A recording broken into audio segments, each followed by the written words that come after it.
वरिष्ठ अधिवक्ता तथा राजनीतिक विश्लेषक पूर्णबहादुर कार्की सरलाई हाम्रो च्यानलमा स्वागत छ। धन्यवाद।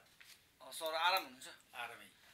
नेपालमा अहिले यो जुन नेकपामा विवाद चर्किरहेको बेलामा हैन, यो राजावादीहरूले राजतन्त्र पुनर्स्थापनाको लागि आन्दोलनको आँधीबेहरी ल्याउने भनेर जुन आन्दोलनहरू घोषणा भइरहेको छ, आन्दोलनहरू गरिरहेको पनि छन्, यसलाई चाहिँ कसरी हेर्नुहुन्छ तपाईँले? यो राजनीतिमा चाहिँ हरेक शक्तिहरूले जति बेला आफ्नो अनुकूल परिस्थिति हुन्छ, हजुर, अनुकूल परिस्थितिहरूमा आफ्नो शक्ति निर्माण गर्ने, आफूलाई स्थापित गर्ने हजुर प्रयास गर्छन्। त्यो केको स्वाभाविक कुरा नै हो। अब अहिले के छ भने नेकपा आन्तरिक विवादमा बेसरी फसेको अवस्थामा छ। हजुर। र आन्तरिक विवादमा नै पनि यस्तो अवस्थामा फसेको छ कि उनीहरूको बिचमा झगडा चम्किन्छ, द्वन्द्व चर्किन्छ, फेरि के भनेदेखि मेलमिलाप पनि गर्छन्, फेरि पनि झगडा चल्छ। यही के भनेदेखि नेकपा अहिले सत्तासीन पार्टी नेकपा यो झगडा र के भनेदेखि सम्झौता, झगडा र मेलमिलापको गोल चक्करबाट के अरे गुजिरहेको छ। जसले गर्दाखेरि के छ भने अहिले नेकपा प्रतिको आम जनताको जुन धारणा एकदम नकारात्मक बन्दै गएको छ र नेकपाका के भने कार्यकर्ताहरू र शुभचिन्तकहरू पनि के भने अहिले के भनेदेखि यी घटनाक्रमबाट उनीहरू के भनेदेखि एकदम असन्तुष्ट वाक्क दिक्क के भने भइरहेको स्थिति छ एकातर्फ। र अर्कोतर्फ के भने जुन ओली सरकार हो, नेकपाको के भनेदेखि जुन ओली सरकार हो, ओली सरकार चौतर्फी रूपमा अहिले के भने असफल भइरहेको छ। दिन 2 गुणा रात 4 गुणाको दरले ऊ असफल भइरहेको छ र उसको जुन के प्रतिको गर्ने जनधारणा यति बिग्रेको छ कि अब ओली सरकारबाट देशको लागि के हुँदैन। जति ओली के भनेदेखि सत्तामा रहन्छन् त्यति देशले के नोक्सानी के बेहोर्छ, देशका समस्याहरू पनि झन् जटिल हुँदै जान्छन् भन्ने किसिमको एउटा जनमत पनि के प्रबल हुँदै के गएको छ। र यो स्थितिमा जस्तो के भने यो स्थितिको लाभ लिनुपर्ने पहिलो त कसले भने प्रमुख विपक्षी दल नेपाली कांग्रेसले हो। नेपाली कांग्रेस त अहिले के भने करिब के भनेदेखि प्यारालाइजको बिरामीको रूपमा छ। ऊ हलचल गर्न सक्ने अवस्थै छैन। नभएको हुनाले यो अवस्थामा चाहिँ यो जुन जनताको असन्तुष्टि, सरकारको असफलता, सत्तासीन पार्टीको विवाद, यो मौकामा चाहिँ यो राजतन्त्र पुनर्स्थापनाको के भनेदेखि जुन एजेन्डा हो त्यो एजेन्डालाई स्थापित गर्न सकिन्छ कि भन्ने के भने उद्देश्यको साथ अहिले के भने जुन राजतन्त्र पुनर्स्थापना गर्न चाहने हजुर व्यक्तिहरू, शक्तिहरू, समूहहरूको अहिले के भने क्रियाशील के भने बढेको छ। फेरि राजनीति भनेकै यस्तो अवस्था हो कि जति बेला के भनेदेखि राजनीतिक वातावरण धमिलिन्छ नि, धमिलो पानीमा माछा मार्ने भन्छ नि, धमिलेको बेलैमा के हुन्छ भने सत्ताभन्दा बाहिर रहेका राजनीतिक शक्तिहरूले यस्तो किसिमको प्रयास गर्ने हो। भएको हुनाले अहिले चाहिँ यो राजतन्त्र पुनर्स्थापना गर्ने भन्ने किसिमको आन्दोलन सुरुवात पनि भएको छ। अझ यो के भनेदेखि यो तिहार पछाडि त अझ सशक्त आन्दोलन गर्ने कुरा पनि के भइरहेको छ। भएको हुनाले यही अहिलेको जुन किसिमको जुन अन्यल र अनिश्चितता जो के भनेदेखि सत्तासीन पार्टी सरकारमा के भने सिर्जना भएको छ, त्यसकोलाई लाभ लिनको लागि नै अहिले के भने राजतन्त्र पुनर्स्थापना चाहनेहरूले के भने यो के भने आन्दोलन गर्न खोजे जस्तो के लाग्छ। यो जुन 2/3 सरकार अब टोटली फेल भएको अवस्था हो त। यो राजतन्त्र माग गर्न पर्ने, राज संस्था पुनर्स्थापना गर्न पर्ने बेला आइसक्यो हो त अहिले। अब यस्तो त के हो भने अहिले सत्तासीन पार्टी असफल हुनु अथवा ओली सरकार असफल हुनु भनेकै व्यवस्थै असफल हुनु भइसकेको भनेर निष्कर्ष चाहिँ निकाल्नु हुँदैन। हजुर, किनभने यो बहुदलीय व्यवस्थामा को स्थिति के हुन्छ भने एउटा पार्टी असफल भयो भने त्यसको के भनेदेखि विकल्प फेरि अर्को पार्टीले दिन्छ। अब अहिले चाहिँ के हो, अहिले स्थिति के हो भनेदेखि अहिले नेकपाले जुन किसिमको असफल भयो, सरकार असफल भएको स्थितिमा त्यसको विकल्प दिनुपर्ने अर्को शक्तिले विकल्प दिन नसकेको हुनाले अहिले के हो त भने अब राजतन्त्र पुनर्स्थापनाको कुराहरू पनि अलिकति चर्केर गएदेखि आएको हो। र यसको मतलब यो त होइन के भनेदेखि अहिले नै के भने हामीले दलीय व्यवस्थाहरू पूर्णत के भने असफल के भने भइसक्यो। अब के भने अब गणतन्त्रको विकल्पमा राजतन्त्र हो त भन्ने कुरो कुरो के भनेदेखि आएको छ। त्यो निष्कर्षमा पुगिराख्नु। एउटा के हुन सक्छ भने जस्तो पहिला 46 सालको जस्तो के भने 7 सालको के भनेदेखि परिवर्तन भयो। 7 सालको परिवर्तनले राणा शासनको अन्त्य भइसकेपछि राजा दलहरू त्यही के भनेदेखि एक ठाउँमा रहने एउटा के व्यवस्थाको सुरुवात भयो। त्यसपछि के भने 17 सालमा के हो 17 सालदेखि लिएर 46 सालसम्म फेरि के भनेदेखि दलहरू राजनीतिक के भनेदेखि रिङबाट आउट गरिए र त्यहाँ के भनेदेखि राजाको मात्रै के भनेदेखि राजतन्त्रको मात्रै भूमिका के भनेदेखि 46 साल पछि के भयो त भनेदेखि फेरि राजा र के भनेदेखि दलहरू फेरि एक ठाउँमा गएर रहने एउटै के भनेदेखि राजनीति व्यवस्थाभित्र अट्ने व्यवस्था भयो। अब यो 62-63 सालको जनआन्दोलन पछि राजतन्त्र अन्त्य भइसक्यो। राजतन्त्र अहिले किनारमा के धकेलिएको छ।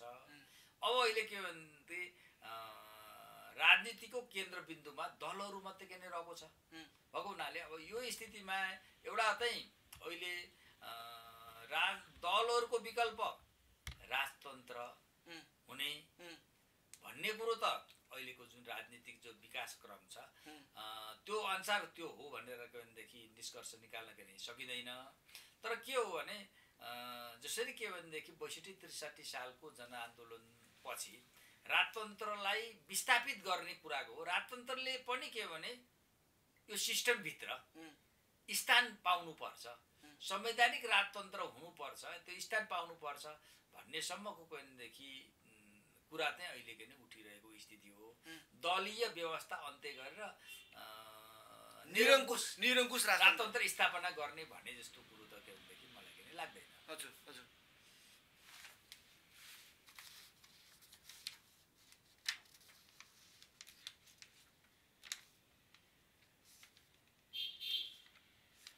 यो तपाईले जुन भनिरहनु भएको छ नि यो राजतन्त्र स्थापनाको कुरा जस्तो राजतन्त्रलाई पनि स्पेस दिनुपर्छ भन्ने कुरा गर्नुभयो। के यो सम्भव छ त यो अहिले यतिखेर?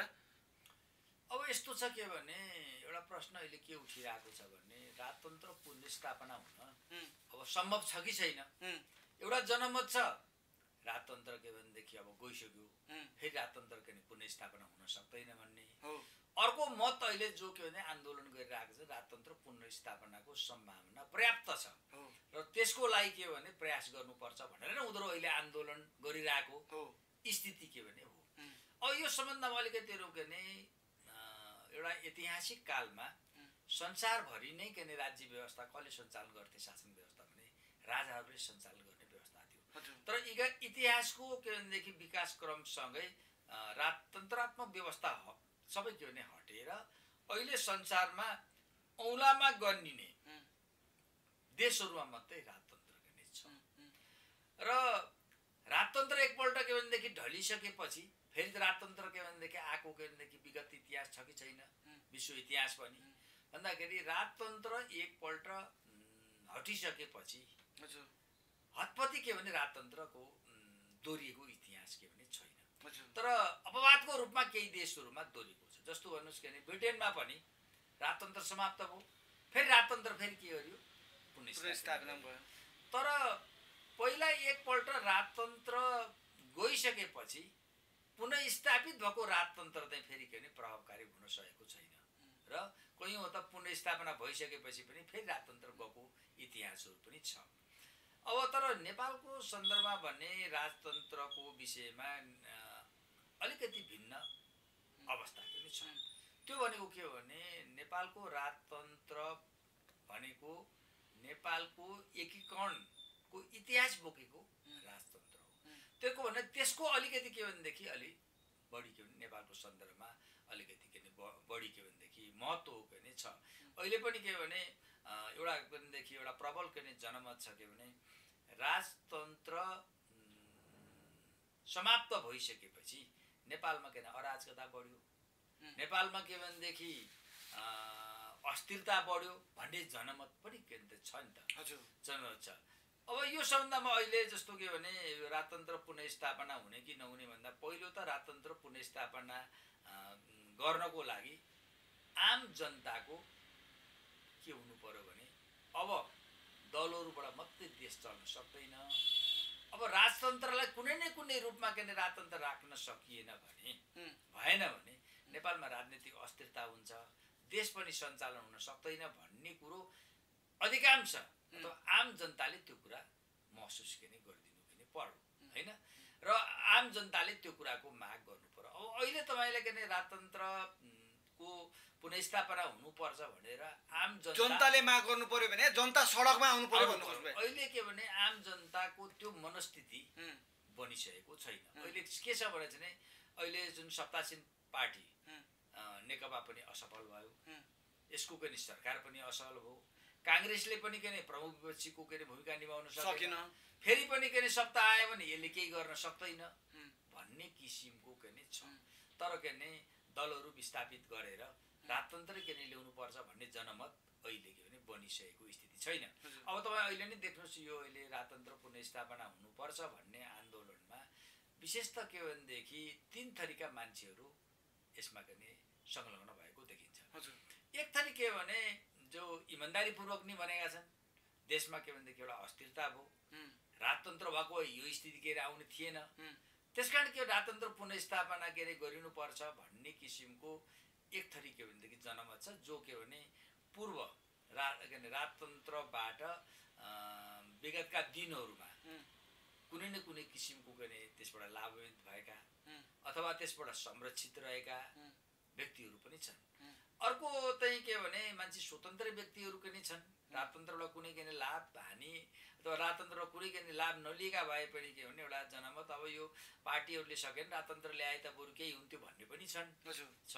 भने तेस्रो पक्ष त के देखिन्छ भने जो चाहिँ के भने आज यो आन्दोलनलाई आफ्नो उद्देश्य अनुकूल परिचालन गर्न कोसिस गरिरहेको छ। तिनीहरू त के विशेष गरेर के बाह्य शक्तिद्वारा निर्देशित प्रभावित के देखिन्छन्।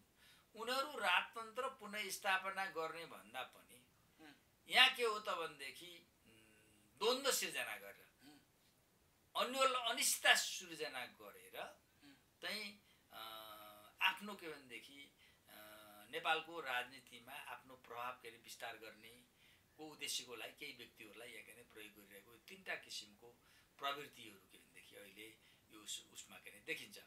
अब कोहीले अब अहिले के पनि भन्न थालेको पनि जो आज राजतन्त्र आज आयो भोलि आयो राजतन्त्र पुनर्स्थापना अहिले आयो भन्छन् नि, अहिले आइसक्यो भन्ने छ।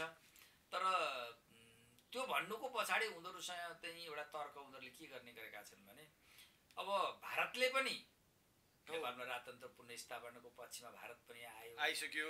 अब पश्चिमी के भनेदेखि मुलुकहरू पनि राजतन्त्र पुनर्स्थापना पक्षमा आइसक्यो भएको हुनाले अब राजतन्त्र पुनर्स्थापना हुन्छ भन्ने किसिमको कुराहरू। तर के भने यो सम्बन्धमा चाहिँ अलिकति जो भ्रम छ त्यो भ्रमको विषयमा के भने अलिकति प्रष्ट हुनको लागि के कुरा विचार गर्नु, के कुराको विषयमा अलिकति विश्लेषण गर्नुपर्छ, समीक्षा गर्नुपर्छ भने राजतन्त्र हिजो किन गयो, कसको कारणले गयो, यसको कुरा विश्लेषण नगरिकन त्यही राजतन्त्र पुनर्स्थापनाको कुरा को विषयमा एउटा निष्कर्ष पुग्नु पनि गलत हुन्छ। जस्तो के भने राजतन्त्र नेपालमा जानुको पछाडि मूल त के कारण एउटा त स्वयं दरबार पनि एउटा के जिम्मेवारी छ। विशेष गरेर यो कहिले भनेदेखि राजा वीरेन्द्रको शासनकालमा दरबारभित्र दुईटा के भने शक्ति केन्द्रहरू रहे। एउटा भारतीय शासकहरूद्वारा के भने प्रभावी शक्ति केन्द्र, अर्को भनेको के भनेदेखि अमेरिका लगायतका पश्चिमी शक्तिहरूद्वारा प्रभावित एउटा शक्ति केन्द्र के रहे। र यिनीहरूको के भने यिनीहरूले के भने कहिले के भने भारतीय शासकद्वारा प्रभावितहरूको प्रभुत्व रहन्थ्यो, कहिले के भनेदेखि पश्चिमा प्रभुत्वको के भनेदेखि प्रभुत्वको नै रहन्थ्यो। र यिनीहरूको बिचमा के भनेदेखि द्वन्द्व पनि चलिरहेको के अरे स्थिति के भने हुन्थ्यो। र पछि चाहिँ खास गरेर यिनीहरू उसमा के भने यो पश्चिमा शक्तिहरूको एउटा चाहिँ दरबारभित्रको जुन केन्द्र थियो त्यसको चाहिँ पश्चिमाहरूको चाहिँ एउटा मूल्याङ्कन के भने के रह्यो भने देखिन्छ भने कि नेपालको राजतन्त्र स्थिरताको एउटा के अरे प्रतीक हो। नेपालमा राजतन्त्र रहेसम्म नेपालमा के भनेदेखि चरम आफ्नो उद्देश्य अनुसार चाहिँ अस्थिरता के सिर्जना गर्न सकिँदैन। त्यो भएको हुनाले नेपालको राजतन्त्र अन्त्य भएपछि मात्रै के हुन्छ भने अस्थिरता चरम अस्थिरता सिर्जना गर्न सकिन्छ पश्चिमाले खेल्दै भन्ने एउटा। दोस्रो भनेको नेपालको राजतन्त्र कुनै न कुनै हिसाबले अन्य सबै चिजमा पश्चिमाहरूलाई साथ सहयोग दिए पनि चीनको मामलामा भन्दै राजतन्त्र के हतपति के भने चीनको विरुद्ध उत्रिँदैन उभिँदैन। त्यसकारण के भने नेपालको भूमि प्रयोग गरेर चीनलाई के भनेदेखि प्रहार गर्ने जो पश्चिमी जुन रणनीति हो त्यो पश्चिमी रणनीतिको लागि बाधकको रूपमा के रह्यो राजतन्त्र रह्यो। त्यो भएको हुनाले राजतन्त्र समाप्त गरिनुपर्छ भन्ने चाहिँ यिनीहरूको गर्ने पश्चिमाहरूको डिजाइन थियो भन्ने कुरो अहिले पनि के भने त्यति बेला पनि चर्चामा रहेको अहिले पनि विभिन्न के भनेदेखि यो सम्बन्धीका विज्ञहरूले के भने बताउँछन्। घटनाक्रमलाई के भने हेर्दाखेरि त्यो के भनेदेखि त्यो निष्कर्षलाई गलत हो भन्न सक्ने अवस्था पनि छैन। त्यो भएको हुनाले जुन 2058 जेठ 19 गते त्यो दरबार जुन हत्याकाण्ड भएको त्यो दरबार हत्याकाण्ड नै पश्चिमाहरूको के भनेदेखि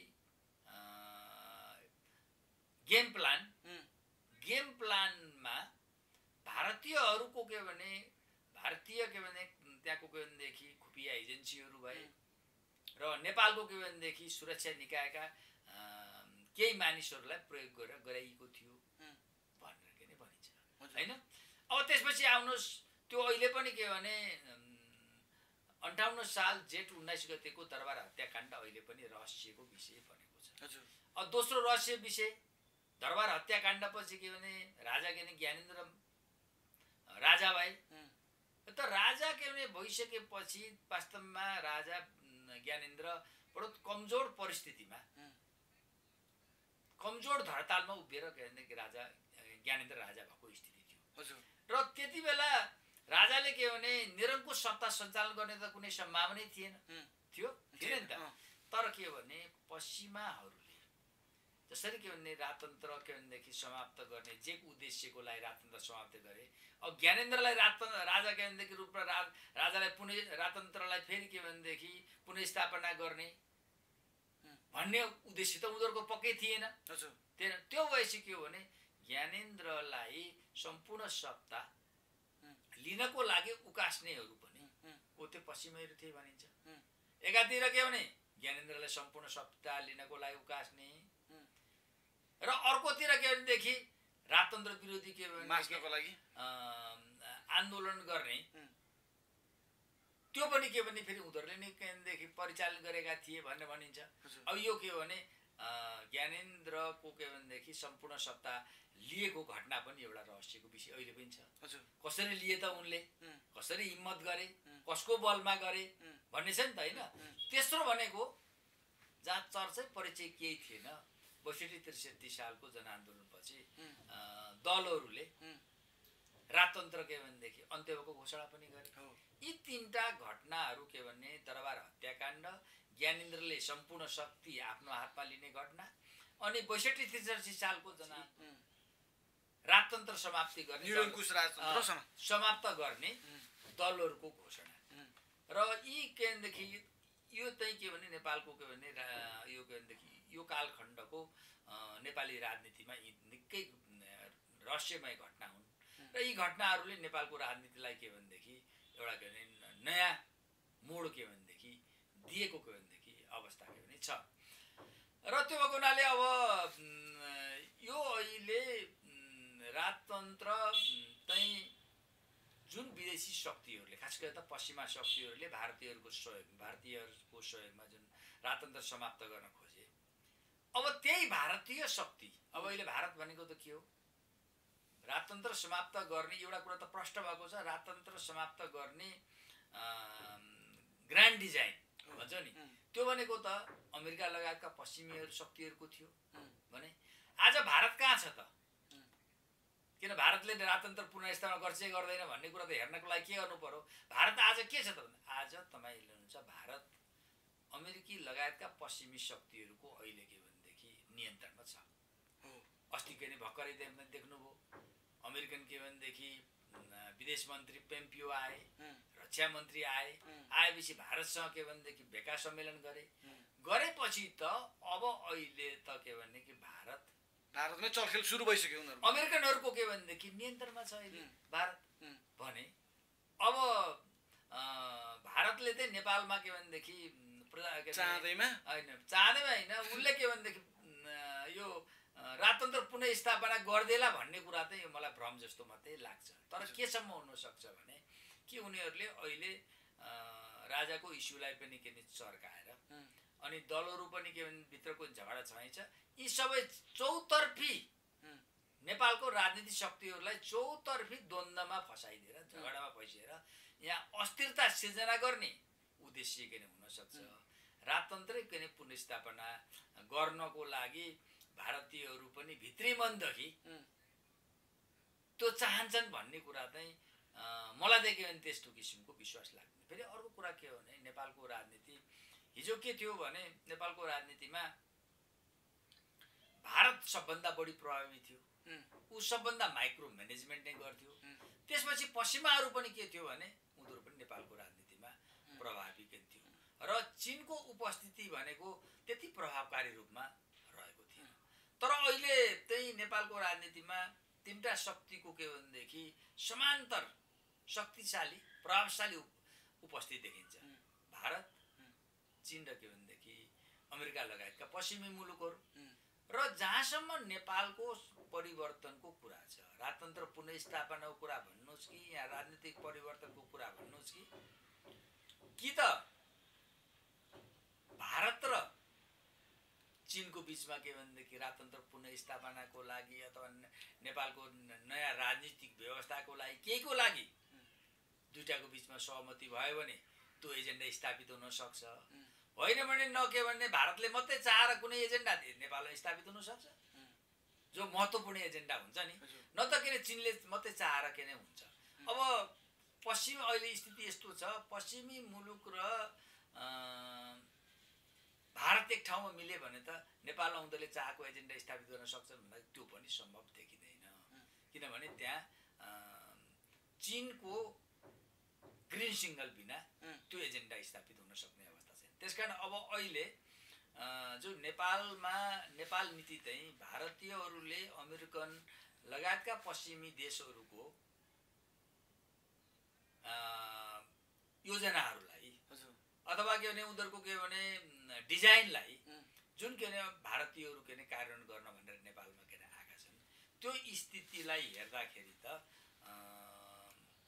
उनीहरूको के भनेदेखि चाहना जे चाहे त्यही अनुसारको हुन सक्ने स्थिति नदेखिएको हुनाले अहिले जसरी यो चलखेल भइरहेको स्थिति छ नि त्यसले हेर्दाखेरि के भने यसले द्वन्द्व सिर्जना गर्ने झगडा गर्ने अस्थिरता सिर्जना गर्न सक्ला तर के भने राजतन्त्रै अहिले के भने पुनर्स्थापना होला जस्तो के भने मलाई के भने लाग्दैन जबसम्म के भने यो कुरामा चीन के भने पोजिटिभ के भने हुँदैन हजुर एउटा कुरा मलाई सधैँ खड्किरहेको कुरा क्या जिज्ञासाको कुरा जस्तो नेपालमा राणाले राज्य गरे राणाले शासन गरे राजाले गरे होइन पञ्चायत भयो गणतन्त्र प्रजातन्त्र हुँदै हुँदै अहिले जुन आइरहेको छ जस्तो के छ भनेदेखि संसारमा गणतन्त्रले उयो गरेको ठाउँमा पनि विकास भएको स्थिति छ होइन राजाले चलाएको शासनमा पनि संसारमा विकसित नै छ होइन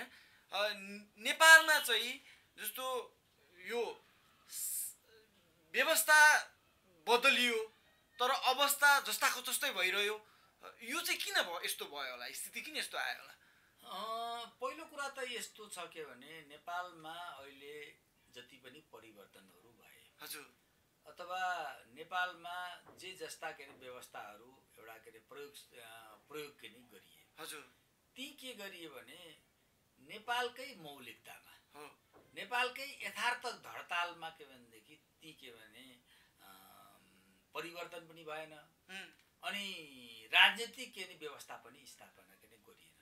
खालि अरूको देखासिकीको रूपमा त्यसलाई के गर्ने भनेदेखि आन्दोलन पनि त्यही रूपमा के नि गर्ने, व्यवस्था पनि के नि त्यस्तै गर्ने गर्दाखेरि के हो भने देशको परिस्थिति एउटा छ।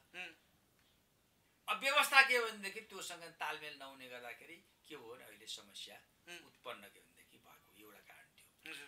दोस्रो कुरा के हो भने कहिलेकाहीँ व्यवस्था अलिकमा धेरै त्रुटि हुँदाहुँदै पनि यदि राजनैतिक नेतृत्व के भनेदेखि क्षमतावान छ, दूरदर्शी छ भने के हुन्छ भने त्यस्तोमा त्रुटिपूर्ण व्यवस्थामा भित्र पनि के सकारात्मक परिणाम असल नेतृत्वले निकाल्न सक्छ।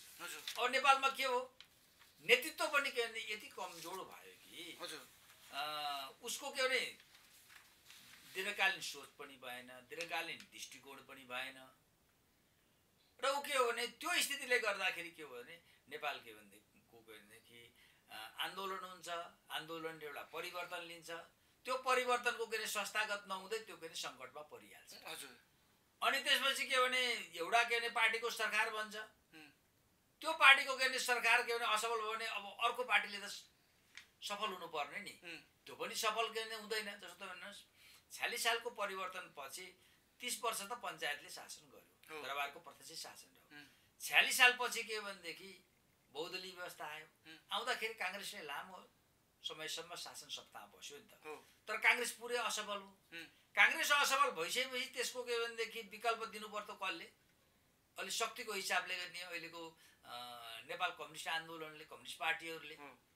तर अहिले के भने जनताले त 2/3 त देख्यो हो नि त, तर 2/3 दिए पनि त्यसलाई के भने बाँदरको हातमा नरिवल जस्तो भएको छ, यसले पनि केही प्रयोग गर्न सकेन सक्यो त। त्यो भएको हुनाले के हो भने यो चाहिँ अरू कुरा के भने राजनीतिक नेतृत्वमा जो के पुगेका जो व्यक्ति हुन् ती व्यक्तिहरू सक्षम दूरदर्शी नभएर पनि देशको यस्तो किसिमको के अप्ठ्यारो स्थिति उत्पन्न भएको जस्तो लाग्छ मलाई। हस्, समय र संवादको लागि हजुरलाई धेरै धेरै धन्यवाद।